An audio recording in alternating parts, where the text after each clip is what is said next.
আসসালামু আলাইকুম। Hybrid vehicle এবং ইলেকট্রিক ভেহিকেলের মধ্যে যে পার্থক্য রয়েছে তা নিয়ে আলোচনা করা হবে এই ভিডিওতে।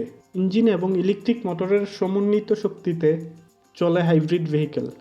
একটি ইন্টারনাল কম্বাসন ইঞ্জিন গাড়িকে রাস্তায় চলতে শক্তি প্রদান করে।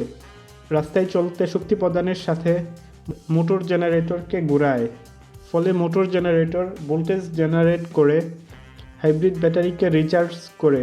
হাইব্রিড ব্যাটারি ইলেকট্রিক মোটরকে শক্তি প্রদান করে, ফলে ইলেকট্রিক মোটরের ঘূর্ণন শক্তিকে কাজে লাগিয়ে গাড়ি রান করে।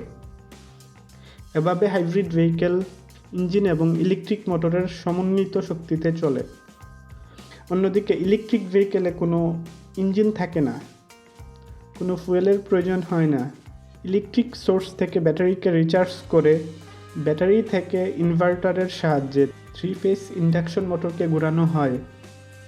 মোটরের এই ঘূর্ণন গতিকে কাজে লাগিয়ে গাড়িকে চালানো হয়। ইলেকট্রিক ভেহিকেলে শুধুমাত্র ইলেকট্রিক মোটরের শক্তিতে গাড়ি রান করে।